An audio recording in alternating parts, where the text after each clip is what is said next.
Tonic 2161 is the official cocktail of the Millennium Celebration. Tarina wants to codify her mutual agreement with Saru in a more official capacity. And Maul and Locke deliver Fred some self-sealing stem bolts. Hello, everybody, and welcome to The Seventh Rule with Sirach Lofton. Hello, hello. My name is Ryan T. Husk. Today we're doing a review of Star Trek Discovery. We're back with new Star Trek. Star Trek Discovery is here. Season 5, Episode 1, written by Michelle Paradise, directed by Olatunde Osunsanmi. We've got a very special guest today. Thank goodness he has returned to the show. It is Dr. Mohamed Noor. What's up, Mohamed? Hello, always a pleasure to be on The Seventh Rule, and especially to talk Discovery. Woo! Yeah, love the energy. Thanks. We've got two professors in the house all of a sudden. We do. I just realized this. Wow, that is impressive. No. And neither are me, by the way. It's these two guys. I just play a professor. The real professor is Dr. Mohamed Noor. I don't know. I've never been invited to be at Stanford, so. That's right. So everybody at home, just want to let you know that Sirach Lofton represents Stanford nowadays. He's going to be working at Stanford during the spring. Dr. Mohamed Noor, of course, from Duke University. That is wall to wall, east to west, badassery, as the French say. So let's get into this one, everybody. Yeah, they say that, huh? In the south, in the south of France. Badasseria. Okay. Toulouse. Or not Toulouse. All right. So let's talk about this episode. First of all, I was grateful for, and I expected, but was still grateful for, last season on Star Trek Discovery. I was like, good, thank you. Yeah. Because with a serialized show, well, plus it's a serialized show, so you need to kind of be up to date on everything that's going on, especially with the relationships, who's mad at whom, how things are working out. So I was very grateful for that. Sirach, did you remember any of it? Were you grateful for it, or were you like, I can skip this? No, I couldn't skip it. I couldn't because they've covered so much ground on this show.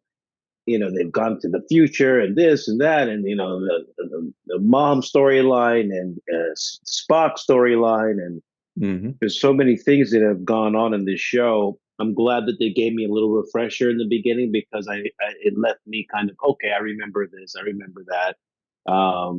You know, Tilly going off to the academy to get that offered that spot, and Book kind of going off and doing his thing. That separation that took place at the end of that season, that was a good reminder. So yeah, I needed it. I needed it to put me back into the tune of where, because it's been a long break since we last saw a Discovery episode. I don't know how long it's been, but it feels like it's been a few months. Years, yeah.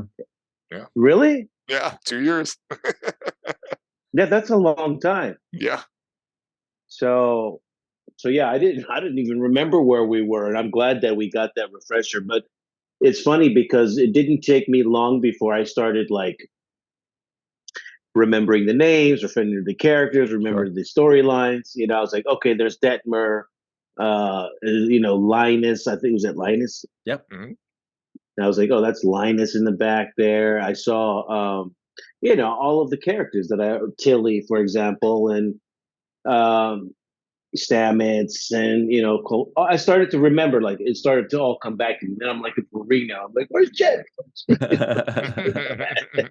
So it was good to get the refresher, and you know, the one thing that I do think that this show is basically an embodiment of, because I think all the shows have different things that they represent, you know.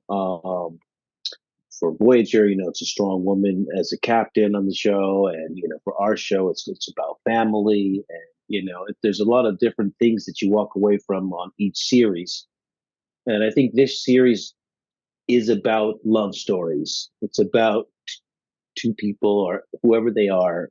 It's about love between people. And that's what I would sum this show about. It is pretty much what I walk away. I feel like the love story with Saru, love story with Burnham, love story with you know Stamets, the love story with Gray, all the love stories. It feels like that's what it's really about. It's a good one. It's a brilliant sentiment, and I completely agree. All about Now, relationships. Mohammed, you're an evolutionary biologist, are you not? I am. Oh, what luck. Amazing coincidence. What luck.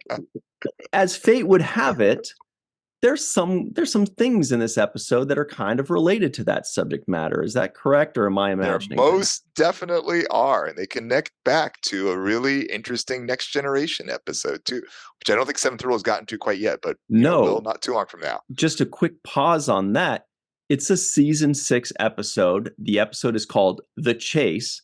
Mhm. This was one of the most memorable episodes in Star Trek for me. When I saw it as a kid, and then when you look back on what you saw in Star Trek, like certain images, like I remember seeing the Benzite on, Mendon on the Enterprise. I remember that visual. I remember seeing The Chase where they all come together. And by the way, the joke is that every one of those aliens are played by Jeffrey Combs. Just so we all know. Maybe Vaughn Armstrong too. Right. Very good. But I always imagined that episode to be around the 3rd season. It felt sooner, but it's a 6th season episode. So Sirach, we're going to have to wait 2 more years before we get to it. But it's a great episode with a really cool, interesting ending. But anyway, it's called The Chase. It's like season 6, episode 20 or 22. It's around That's there. right. Anyway, Mohammed, please continue. Sure. So it's interesting that what The Chase did, and this is something that Star Trek has struggled with for a long time. The Chase tried to give an explanation for why there are so many humanoid aliens in Star Trek. Right, basically tried to lay this out. So in the episode of The Chase, and I apologize for the spoilers on this, in the episode of The Chase, what happened is Picard, basically inherited this this mission from a former mentor of his who had passed away. And what he found was there was these little bits of DNA that seemed to have some sort of code. And he found bits of the code from all these different species. And when he put all the bits together in the end, it basically created this hologram. And the hologram was this lady who actually was played by the same lady who played the female changeling in Deep Space Nine. She actually kind of almost looked like her too. But she came together and she had an explanation for what had happened. That she said that 4 billion years ago, her people went off into space and they looked for others like themselves and they didn't find any. So what they did is they seeded all those different planets in their primordial soups to try to eventually get 4 billion years later humanoid aliens, basically. And her comment at the end was her hope was that in the future, these different species would come together in fellowship and friendship, which wasn't exactly how it went down the episode, but setting that aside, they'd come together in fellowship and friendship and, discover this aspect of themselves and see how they're all connected. So this actually connects to a real biological concept, which is called panspermia. Actually, Bob Picardo had a great joke at one point in time. He said, panspermia is what happens on the cruise after there's lots of alcohol flow. That's not what panspermia is, but that's a good comment. So panspermia is the idea that life on Earth and maybe in other places was seeded with something from outer space. So one version of panspermia would be something like a primitive bacterium is dropped onto Earth, not necessarily intentionally, as in the case with this episode, but maybe, in a bit of ice from a comet that went by or in a meteor fragment or something like that, crashes on Earth. And that is essentially what spawns life. There's other versions of it. It doesn't actually have to be a true life form. It could be some missing ingredient of life. So, for example, we have found in, for example, water. Meteorites from outer space. Yeah, well, water is true, but it's likely there would have that wouldn't have been enough water to do everything. But maybe say like a missing amino acid or something like that. And we know there are extraterrestrially formed amino acids. We've seen amino acids in things that come in meteors. So maybe something like that could have spawned life on Earth. I mean, the real answer is we'll never really know. I mean, shy of a time machine, we can speculate and look at probabilities, but we'll never really know whether that was what happened. But it's a reasonable hypothesis that something from outer space seeded life on Earth, and that not necessarily is true, but it certainly could be true. And if that's the case, then you could imagine that same thing may have seeded life on in other places as well, maybe not just on Earth, but in other worlds. So that general concept is, valid. Yeah, and so just to sorry, I just want to give just like put a bow on that. So this was kind of like an in-universe explanation for real-world situations, which is adult humans are watching a show and saying, how come every alien looks like a human, except some of them have something on their forehead, but they're all basically humans? And so this was kind of an explanation where they said, well, that's because they seeded this and they're all kind of just different variations that have evolved, but came from the same thing. Although I would think that they would evolve over that much time. Well, see, this is the issue. You nailed it, Ryan. Actually, let's come back to that. Did you want to ask something, Sirach? You start. Yeah, that Ryan's question is along the same line as my question. So I'll first answer that and see if it's okay. Yeah, so you're exactly right. So I mean, one of the things that people, when I've talked to people about this idea, one of the things they immediately come back with is, well, does that assume the conditions are the same, all the way through? It probably does, but that is probably the lesser difficulty. The greater difficulty is this idea that basically that there's this sort of determinism that you can essentially rewind the tape of life 4 billion years. That's going a long way back. 4 billion years. That's as long as our planet has been around for 4.5 billion years, I think, right? I think it's a little bit longer, but I'm not positive. 14. Sorry, 14. Yeah, I was gonna say it's a little. And there's been just like life for 4.5 or something. Anyway, please. Something like that. Yeah. But anyway, it ignores the role of random chance events. So just as one example, one of the things that led to humans basically being around here on Earth and basically not other life forms was, if you go back 65 million years ago, there was a meteor impact, over in Mexico. And what that, along with all the volcanic activity on Earth, did was it knocked back the dinosaurs, and it allowed for more diversification of mammals, which eventually included us. Did that happen on Cardassia Prime and Romulus and, and all these other planets too? Exactly 65 million years ago to knock back the dinosaurs. So. Right. And even if you seeded the same thing on Earth, again, we wouldn't have evolved the same way, because what are the chances that a meteorite would hit the Yucatan Peninsula exactly the same and kill 90% of whatever? That's a good point. I didn't think about that. And that's just one example. There's many, many, many random chance events that happen out there. Now, a counter argument, which some people tell me who are good statisticians, they're like, yeah, but maybe they seeded like 1 billion planets instead of just the ones we see, and most of them failed. That's possible, but my comment is like, they're all here in the Alpha Quadrant. Presumably they're all rocky planets. I'm not sure there are enough good rocky planets in the right area that could actually do that. There may not be enough to do that. But who knows? I mean, setting that aside, I mean, I don't want to nitpick it too much in the sense that, but it's still nice that they incorporate something from a real biological concept, even if there's a probability aspect which doesn't quite pan out. So I still give them 2 thumbs up for effort on that one. Totally.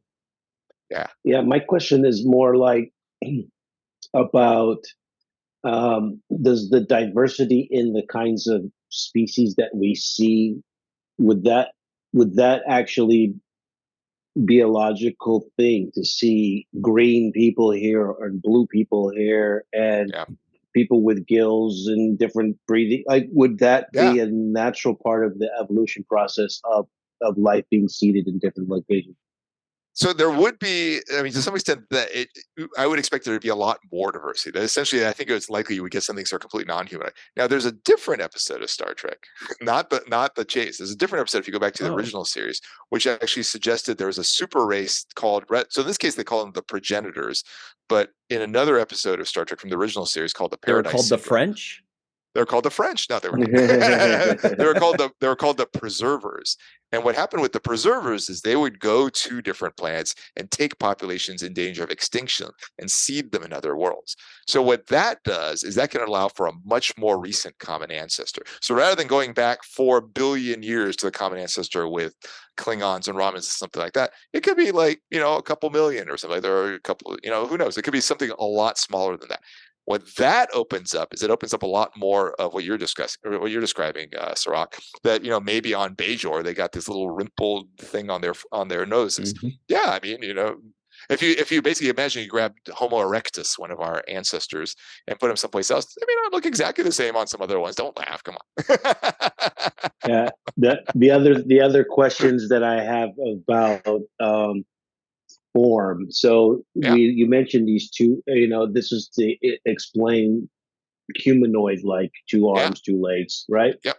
But in these other locations, Klingon, Romulus, and all of these places, wouldn't you have a different gravity and atmosphere, therefore having different body types? Because if you have a different gravity, wouldn't the Totally. body type be altered? Oh, absolutely. Yeah, all sorts of differences would be expected. And you see this actually in the context of Star Trek Discovery in the previous season. Remember, they had species 10C, which looked nothing like humanoids, but they evolved in that case Totally. on a gas giant planet, which was radically different from the planets that we evolved on.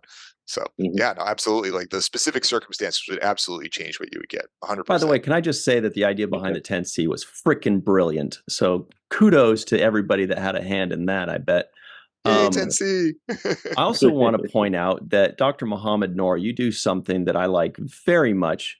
And just to preface it, it's very easy. It's very, very, very easy for every neckbeard and armchair critic in the world to watch a sci-fi show and say, that doesn't work because, no kidding, we're making stuff up. We're doing our best to assume, especially if something's from 50 Well, years ago. Yeah. actually, Or 30 years ago. Of course, we're now going to look at it through the lens of now we know that's not possible or that doesn't work, right? But what you do, which is much more difficult and much more fun, is you do the opposite, which is let's try to figure out how it could be possible, how it does work. Way more fun, way harder, way more intelligent. That's the way people should be. So my question to you in that vein, and this might be a stretch, but you're the right guy to ask. In the chase and the theory yep, behind it, yep, where they yep, did all the humanoid life, I should say, yep. could they theoretically, since Yep. they're super beings, put some kind of code in that seed that makes them all evolve similarly to where it really eliminates The random chance part. 99.9% of all the other stuff to where they really evolve very similarly over billions of years? Is that a possibility? Conceivably, I mean, we don't have the technology obviously to do that. I think the way to do it, and this actually works with in universe, it works with an episode of Voyager. Basically, if you're monitoring the planet, let's say for example they didn't just go extinct after they did the scene, but they're monitoring the planet. At that point, they're just doing tweaks here and there, and they're maybe doing tweaks directly on the organisms or on the environment or something like that.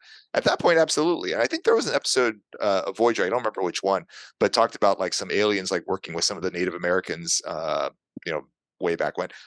Yeah, I mean, if you include a manipulation angle, basically it almost Mhm. becomes a God effect. I mean, at that point, yeah, sure, you could make it so they basically come out human, and maybe some of this comes back to the question both of y'all asked. Maybe that allows for some of the diversity to them too, in the sense of like they were tweaking, but they weren't absolutely tweaking everything. So that's why Klingons ended up a little bit different over here, and Romulans were a little bit different over there. I mean, one of the toughest things Yeah. one of the toughest things to explain, though, and this is probably the hardest part of everything, though, again, with the tweaks, you could fix almost anything, is the inner fertility, right? That, like, humans and Vulcans can have viable offspring. Humans and Klingons can have viable offspring, stuff like that. Right. This suggests that we have a common ancestor 4 billion years ago. You're literally more closely related to grass than you are to a Yes, yes. I love it. Klingon. So that one's tough. But they've touched on that with other shows like an Enterprise trying to figure out if humans or Yeah. what was the one where they're figuring out it was humans and Klingons whether they could mate, I think it was. Things like that. They've kind of addressed that, I Yeah, think. no, that's right. And they've often said like with difficulty. You say with difficulty at that point, if you're involving genetic manipulation, then yeah, like all bets are off. You can do almost anything. Mhm. Whoa, I feel smarter already. Isn't it so fun having Muhammad on? Okay, Aw, it's this always was a fun being on. I love here you was my guys. question for you, Muhammad, and this one is Please. just because I just don't know, and I would like to know if there's an answer to this. Sure. In this episode, they're referencing the chase, which was really cool and really fun. Yeah. Yeah. How it's also a really good song, isn't it? A really good song by I can't remember, but it's called The Chase. It's from like the I'm 70s. sure. I'm sure there are many songs called The Chase. Somebody knows it. It's like something like Mordor, more. Anyway, somebody knows. In the comments below, tell us what's that song, The Chase, from the 70s. Really cool, like Oh. techno song. No lyrics. Anyway, here's the key. They said that, Locke and Maul, they've got this blueprint or this secret Mhm. or whatever, right? Mhm. And they're talking about, I believe it was Kovic saying that under the wrong hands, boy, oh boy, this could be a very dangerous weapon. And my initial thought was, how? I don't know the answer to that. That's actually something I've been struggling with since I watched the episode too. Is it conceivably possible? Sure, it's conceivably possible. What would the mechanism be? Yeah. I mean, I'm less clear on what that would be. Like, let's say, for example, let's say life was created on Earth again right now. It's that first, bacteria-like thing. We'd be fine. Okay. Yeah, I know, right? It'd be there. I'm not worried. Okay.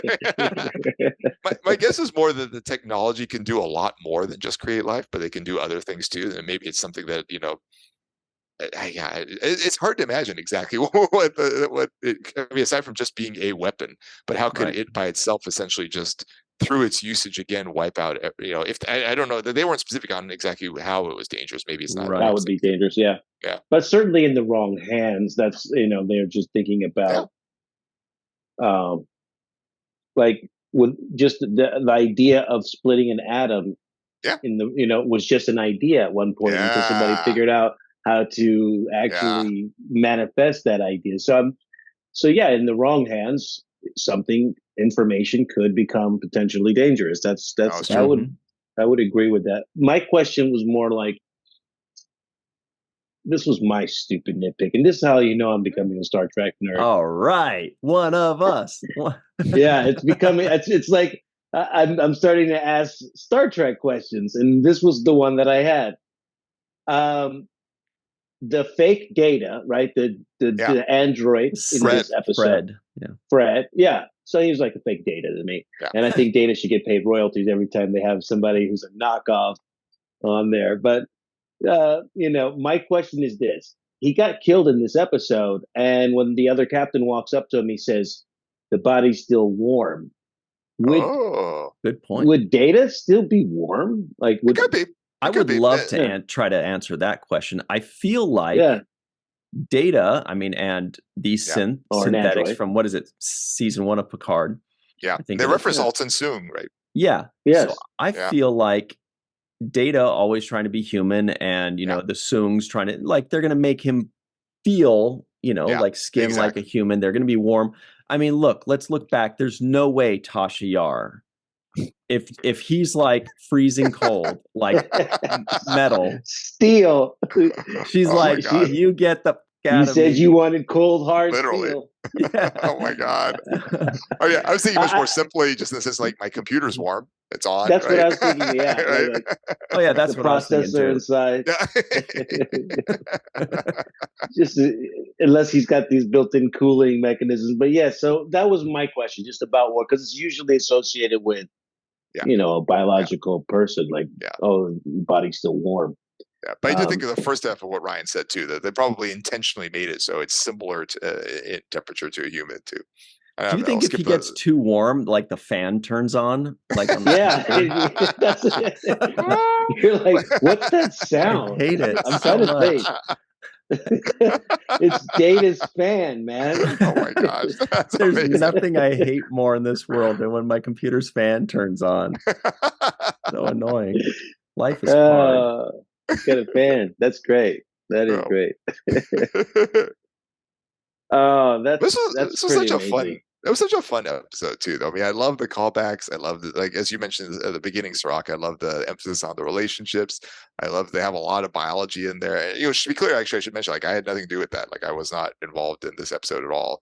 So, I mean, it's really exciting, and I really want to see where they're going to go. I don't know where they're going to go. It'll be really cool. You know what I also kind of questioned about was when they were referring to Data, they mentioned that was old technology before they got rid of wires, right? Oh, did they say wires? I didn't remember that. Oh, I thought I heard wires too. I thought they don't do wires or something, circuitry or wires. That's what I heard. Then I heard Stammen say, "Well, you married a hoarder, so I have all the wiring technology." I do remember that. Stuff. Yeah, that's right. But so my question is, like, without wires and circuitry, like, what are they imagining into that future as the conduit for, information and transferring information. I'd be interested to know Yeah. what is the technology. I mean, they talk about the spores, so I guess it's the spore Mm-hmm. technology for the engines, but I couldn't imagine how you can get around not having circuits, wires. I was like, what's O'Brien gonna do? Yeah. It's got to I can go. What's he imagine. going to plug in? Yeah. I mean, with Voyager, they had those gel packs, right? Those neural gel packs or Mhm. something like that. And I assume those were just like mostly like chemical signals that were going through there as opposed to Okay. electrics or a lot of, I mean, I Okay. guess nerves have both. Ants or something. So ants, send the ant Interesting. running, go Yeah. faster. Yeah. They're little chemical signals that they. Oh, I see what you mean. I think literally an ant was running Yeah. in there. Little Yeah. ant messengers bringing over the ones and zeros. Yeah. We need more ant power. I'm Oh going my as fast as gosh. I can, Captain. But that's Yeah. true. Yeah, maybe something liquid or gel or gelatinous or something that way that whatever the information is can transfer. Yeah. Something that it has to transfer through something. Yeah. I some at least- signal energy has to flow in some way from one point to another to make it work. Yeah. Mhm. Yeah.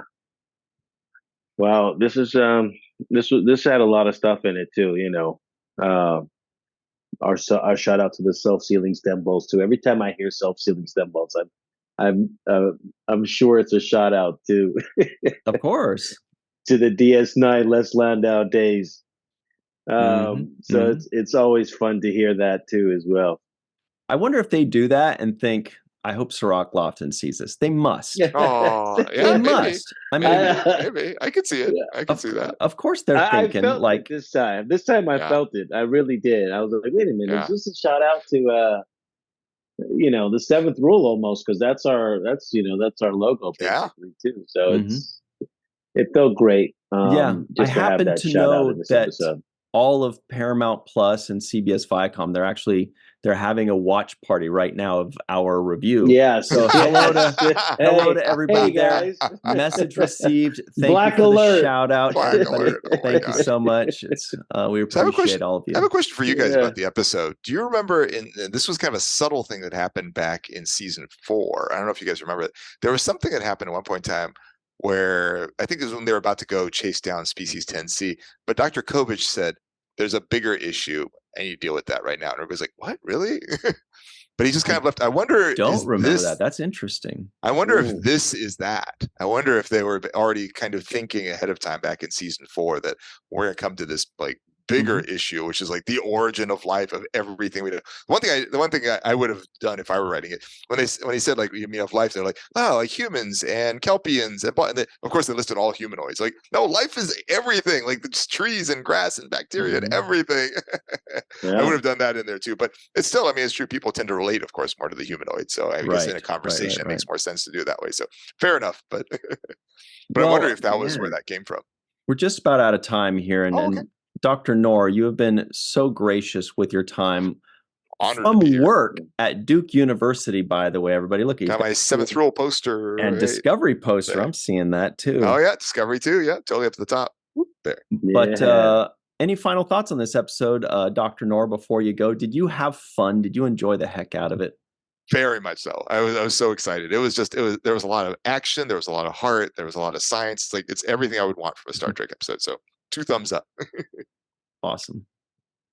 Yeah. All right, everybody. We're going to take a very quick break. We want to give a very special thanks to Dr. Mohamed Noor, all the way from Duke University. Really, and boy, are his arms tired. We really appreciate him and his time. So thanks very much, Mohamed. We'll see you soon. And everybody, stick around. We've got way more coverage of this episode on the 7th rule. Thanks for having me. There it is. Hello, everybody. Welcome back to the 7th rule with Sirach, the final boss, Lofton. Yeah, right. Hello. All right, here are the trivioids of the week. Tonic 2161 is the official cocktail of the Millennium Celebration. President Rillick would like Saru to serve as a Federation ambassador. An 800-year-old science vessel was just found at the edge of the Beta Quadrant. Michael Burnham has a saxophone lesson to get to. That was an interesting visual. I didn't picture her as a saxophonist. Do tribbles roam freely on the Discovery? That was interesting. Tilly gets hot from some Andorian champagne. Maul and Locke delivered Fred some self-sealing stem bolts. Michael Burnham hasn't disliked someone so much in 930 years. And Tarina wants to codify her mutual agreement with Saru in a more official capacity. Codify. Although I think she said codify, which made me think, am I saying it wrong? Maybe that's a Canadian thing? I don't know. Anyway, so Sirach, I had a couple things I wanted to bring up with you. Number one was, were you surprised to see Tilly back? Because I kind of was. I remember she left the show around the third or fourth episode of season 4. And I thought, presumably, it was to shoot and be a star in the new Starfleet Academy series. Just a guess, but she was leaving to be a Starfleet Academy professor, if you'll recall, with Admiral Vance, kind of nudging her to do so. So I didn't expect to see her, or at least I wasn't sure. I was thinking maybe she'll pop in and out here and there, and maybe she will. Maybe we'll just see her in this episode and then in 2 more episodes. I don't know. But what were you thinking when we saw her? I was surprised to see her because, she was, even in the opening, they kind of had her going off to Starfleet Academy. And so then seeing her back was kind of like, oh, well, she came back. Her hair was really big. I love her acting. I think she's just so natural. She's just a great actor, and I love her performance because she wears her emotions on her sleeve, and like, for example, and she played that drunk scene, and she's kind of a little tipsy, and she does that whole back and forth with Burnham, like, hey, is it warm in here? And, that whole bit I thought was believable for me. The awkwardness that she played with that other Starfleet officer when I they don't were think back we in got. that room. I don't think we got his name. Yeah. Yeah, but there was an awkward moment between the two of them, and I felt like she played that pretty well. So, her acting is off the chain. She's dope. By the way, I called that other actor. I called him Fake Gyllenhaal. Very good. Very nice. That was my nickname for him. Tilly and Fake Gyllenhaal. And it was Andorian champagne, I believe, is what it was. That's why I was like, I got my Romulan ale. It's not Andorian, but I got the Romulan because they had a Romulan related storyline. Admiral, Velic or Dr. Velic, or something like that. Yeah. Or Valic. Yeah. So that was cool. I was like, wow, we got Andorians mentioned, we got Romulans. Oh, by the way, here's something very interesting. We had a new character introduced. A few, actually. I wanted to go over them. Captain Rayner, right? That was kind of the jerky captain guy, right? And that was Captain Rayner. Although I thought they said he was of the USS Mutari, and then later on, they were with the Antares.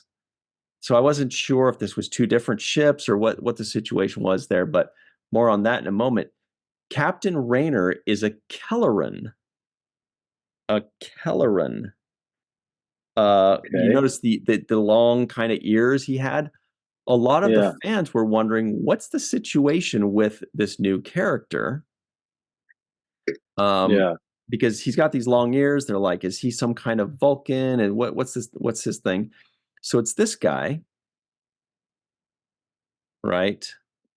And he's actually from a race known as the Kelleran that were introduced in Deep Space Nine from the episode Armageddon Games. If you remember these guys, the Kellerans from Deep Space Nine, they had these same ears, you see. Mm-hmm. So that was pretty cool. And they had the funny hair, although he didn't have the funny hair like they did, unfortunately. But that was really cool to know that these are who they are. That looks like Deborah Messing. Is that Deborah Messing? Interesting. Yeah, it does look like. Yeah. So it would I have been thought nice that if you had captain was funny a real hair. jerk. Yeah. I like Yeah. those kind of guys. Yeah, you do like a Captain Shaw type of guy. Yeah.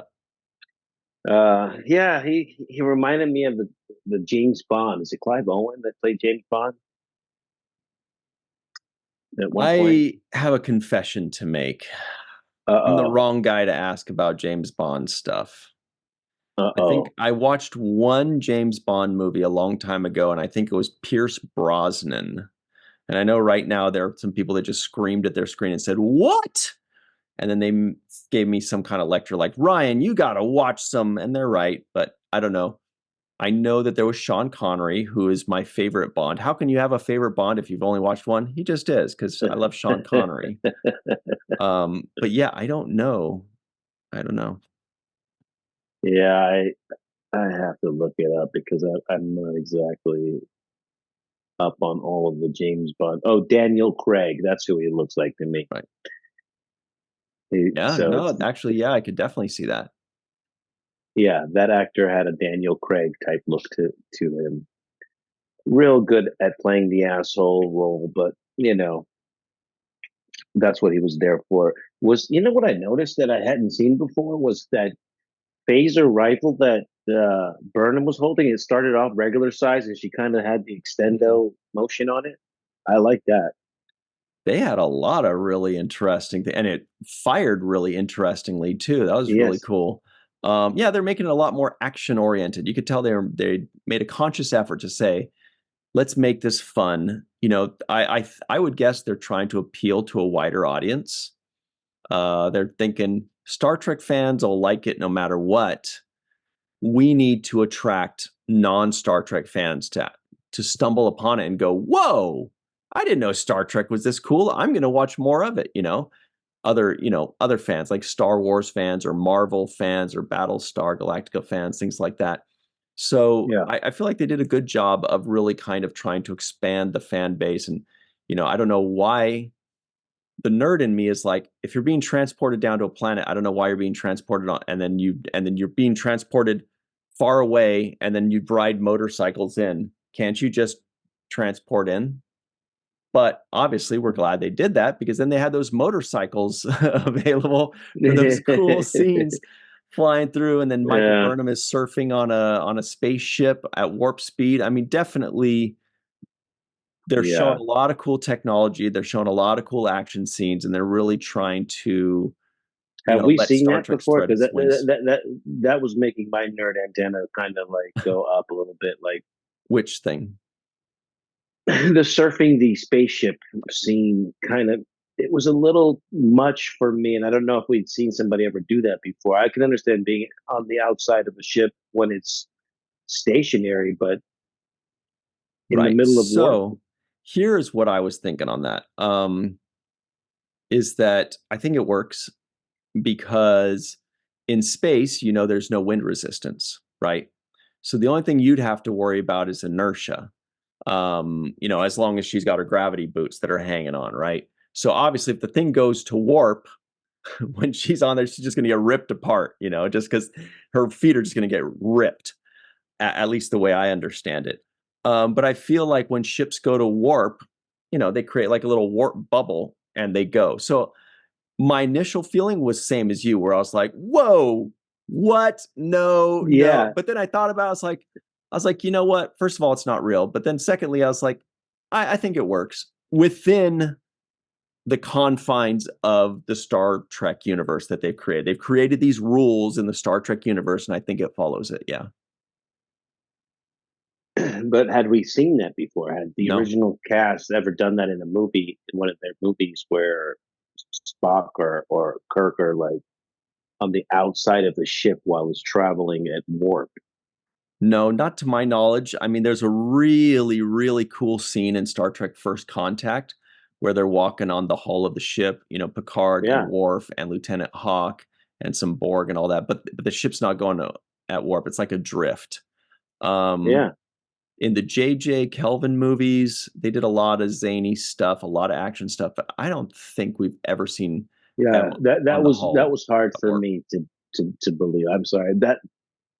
I understand you just made a good explanation, possibly for it being able to be squeezed into the logical canon of things by the warp bubble explanation theory. Certainly is a valid theory. You're like a I, as noble effort. it's a noble effort I think so, and a though. valid theory. It's such a, Yeah. like a valid theory to say, hey, this is what I believe, and that, I don't mind the theory. It's just for me watching it. Yeah. As I was watching it, I was having a reaction to watching it. And the reaction was, "You can't do this." Like that's all I was saying. My reaction was, "This, whoa, whoa, whoa, whoa, whoa, what is going on here?" Now we're as a human being. So then I was thinking, like, then if that were the case, then what is the need for the ship? That what is the need for a ship? Like you could just make a suit that has the same capabilities, and you could just go in a suit, But then you're just essentially. hot boxing your lunch all day. Like if you had like something garlicky or whatever, like you don't want that. You want Uh, to be able to take your helmet off. You know, yeah, you want to be able to chill and hang out, take a shower. You yeah, I know, guess so. That's true. Yeah, you do want to go to but the hollow suite every once in a while. but for temporary missions, totally agree. Like, what if they're just like 2 hour mission and they don't have a ship, just get in a spacesuit, little propulsion, and they just go off, do their thing, fly back, you know? Yeah, I don't see why yeah. not. You're orbiting as some planet. You can just say, "Hey, look, we don't, we need the runabout." You can just take one of the suits. Yeah, that's possible. But Totally. then, it just it then why not have it all the time? Then when you go to the planet's surface, for example, instead of the motorcycle scene, now you got the suit scene, and my suit just goes warp, and I'll just catch up to any ship or wherever. It becomes a little bit too much for me. So I just couldn't wrap my head around it. I was thinking about G forces and all of those things. Yeah. You know what I mean? Like, isn't there a G force issue right there? But and then the other thing that since I'm on my tyrant for a second, I'm gonna say the other thing that gives me a little bit of um, pause, and that is the Dr. Kovich black, because he was like he's part of the Section 31. Is that what he is? I don't recall exactly what his affiliation is. He's like a Yeah, scientist, basically. but he's part of some kind of black Yeah, ops inside of the Federation that has access to more knowledge than even the admiral would have or anybody else. So he's kind of a high level black ops Section 31 ish type character. That's how I perceive him. he's a Federation And official. yeah, But yeah, we don't know too much. It says his professional expertise included a background in cognitive science with a specialty in artificial sentience and intelligence. So he's some kind of scientist. We don't know exactly how he's affiliated, it seems. Yeah, yeah. But clearly he has knowledge that Burnham doesn't have, or access to some information that's classified totally. that even Admiral Vance is not privy to, right? That he doesn't even know. So, which gives him a overview, purview type of character where he is above the other characters with more knowledge than them, and he can slowly disseminate whatever knowledge he wants to as the story goes. The only issue I have with that is his presence on the ship itself. I don't mind the character. I don't mind the way the character is being performed by the actor. My issue is his presence directly on the ship, because it undermines a captain's authority to have somebody who's above them Oh, yeah. also present in the on the bridge. And I just don't think it allows you to have the traditional Star Trek story that you have, where the captain may break some rules here and there, and makes decisions and flies off the handle whenever they decide that it's necessary, or the authority that a captain has on Star Trek is undermined when he'll have to look over and say, "Can we do this?" to somebody else. and now you're giving the power to that character, and I don't like that character's presence on the bridge. Certainly they could be on a computer screen giving out orders, or a hologram version of them that pops up and says, hey, this is what you have to do, but constantly there overlooking Saru's shoulders, overlooking Michael Burnham's shoulders, having to be reported to back all the time, undermines the captain. Yeah. And I'm sure Michael Burnham and Saru feel the same way about that. There's like, they seem to be okay with him, but they would most likely rather him not be on their ship while they're going. Yeah. I mean, maybe Saru it's was like, would you like to wait in the ready room? Like, right. That's true. do you And then mind getting out of here? He was like, no, I'm quite comfortable here. And Saru's like, yeah, okay, getting thrown around. okay, whatever, Dick. I do want to point out something, speaking of the bridge, that I really liked. It was towards the beginning, and it's along the lines of the last season on Star Trek Discovery. What it did was it gave one little roundabout, great directing and camera work, cinematography, for that bridge scene where all of the bridge crew gets reintroduced with like one line, right? Because then we get reacquainted. It's a nice way for us to reacquaint ourselves with, oh yeah, there's this person, there's that person. They all that got this little moment to shine.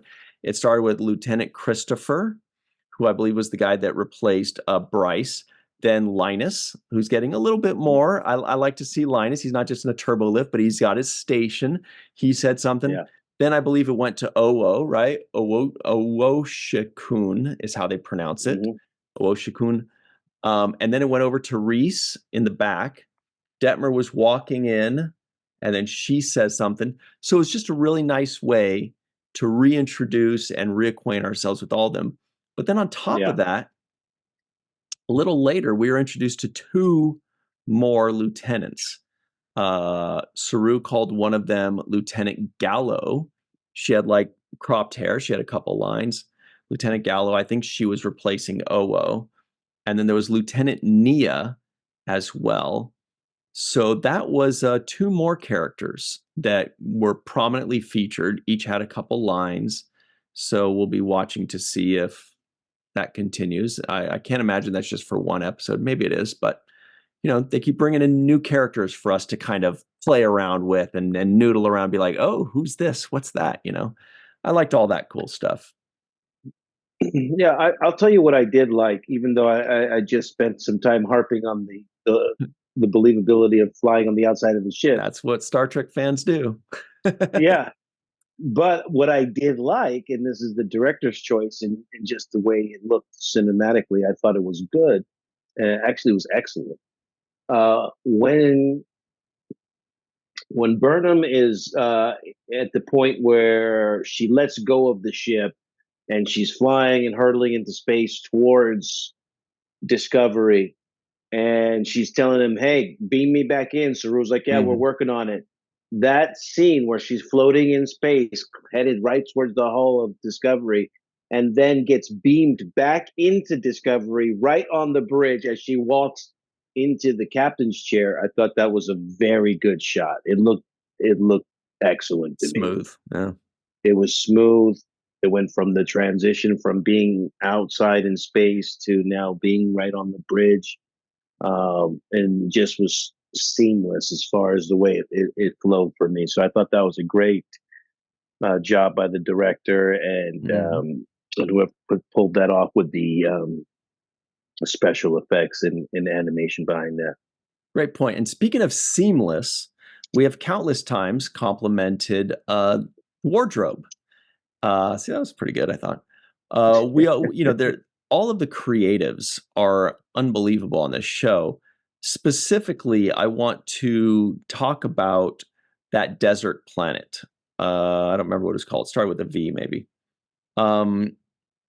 And the interiors, especially, the exterior was cool. Desert planet, okay, cool. We like it. It looks beautiful. We love it. Fine. The interiors on that planet, with like the golds and the ambers and kind of like maroon, hazy maroon colors in there, looked amazing. I mean, we're used to it because that's what Discovery's been doing for 5 seasons. But man, is the production design and art decoration just unreal. It was so pretty to look at and so detailed. We've come a long way from the courtyard planet where kids are playing hacky sack in the corner and somebody's carrying a basket of fruit, and there's a little water fountain in the back. Like, man, that was Yeah. gorgeous. Now, did you notice the names that we got? We got Alton Soong. Yep. That was the one I got. Was there another one? I got another name. Let's hear it. It was for Grudge. Oh, yes, you're right. Wow, very good. We can't say Picard got one because we saw his picture. yes.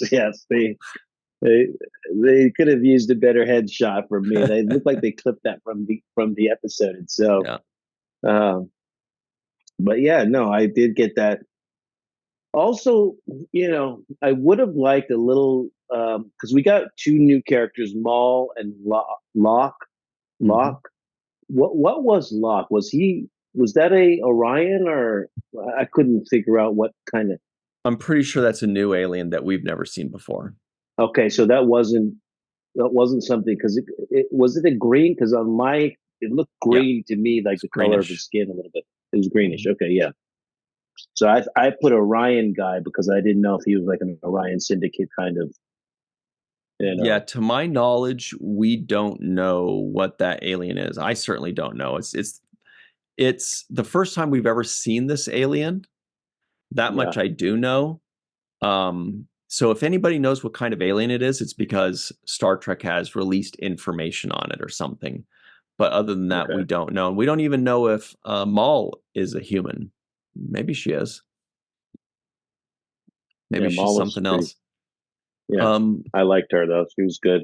I liked her very much too. The guy that plays Locke is Elias Tufexis, I believe. I'm looking for him. Elias Tufexis, and I can't remember off the top of my head what the lady's name is that plays Maul. I'm gonna check. Yeah, the two of them were good together. I thought they had good chemistry. And Eve Harlow. Eve Harlow, and she plays Maul, and Elias Tufexis plays Locke. Yeah, and I caught a Morn knockoff in the background. Did you see that they had like a Morn? No, Allurian. Yeah, there was a. Is that what they are? Allurian. Yeah. Allurian. Yeah, they had an Allurian at the in the background of the bar situation at the cocktail party when everybody was drinking. If it's a bar, then yeah, it's definitely Lurian. Yeah, it might have been Morn himself. We don't know how old he is. We don't know how long they live. Yeah, it could have been Morn himself. But I definitely in the background. And like you said, if it's a bar situation, then you're going to find one there. So yeah, I love it. That's cool. Well, we're already just about out of time on this episode here, but obviously there's a lot more to talk about in future episodes. Like, for example, we don't know what, when Mohamed was here, we don't know what in the wrong hands that technology could do, but there's 9 more episodes to find out. We don't know anything about Locke and Maul, but there's 9 more episodes. I'm sure we're going to see them a ton. They're going to be like the baddies of the season. If we're talking about the power to create life, then reverse engineer it could be the power to destroy it. So totally. I'm sure that's what is at stake at this point. But yeah, I also did like the kind of note that they ended on, because we got a little smile out of Burnham towards the end. Like, okay, I'm ready. She did a little blackmail job on Dr. Kovich towards the end. Like, hey, if you want to know the answer, you're going to have to include me. So I like that kind of enthusiasm, take charge attitude for Burnham. Mm-hmm. Excellent. Yeah, it's all good stuff all the way around. I know what they mean now when they say this is going to be action and adventure season. So they were saying it's going to be a lot like Indiana Jones. And I'm like, I could see it. Okay. I could feel it, right? You can get that sense that it's going to be action, adventure, Indiana Jones. They're looking for a treasure, they're on a bounty hunter kind of mission, So that's what this season's going to be about. It's not going to be like just this one episode. It's going to be this season's probably going to have this kind of feel. So Okay. looking forward to that. 9 more episodes of this. It's going to be nuts. But, oh, let's give a special thanks to people that are not nuts and never will be or have been. And their names are, here they are. Homer Frizzell, Dr. Anne-Marie Siegel, Eve England out in Wales, Yvette Blackman, Tom, TJ, Jackson Bay out in Missouri, Titus Moeller, Dr. Mohamed Noor, Tierney C. Diekman, Anil O. Palat, Joe Balsarati, Mike Gu, Dr. Stephanie Baker, Carrie Schwent, Faith Howell, Edward Foltz, My Live from Tokyo, The Matt Boardman, Chris McGee, Justin Weir, Jake Barrett, Henry Unger, Allison Leach Hyde, Julie Manisfee, Marsha Classic Schreier, Greg K. Wickstrom, Jed Thompson, Susan V. Gruner, Glenn Iverson, Dave Gregory, Tim Baum, and of course, the guy that invented motorcycles on a desert planet, Jason Oken. All right, everybody, I think that's it for us. Thank you very much for the fun, and we will see you next time. Please remember to like this video, subscribe to the channel. If you're listening in, give us a 5-star rating and a nice review. We'd really appreciate that on the 7th rule.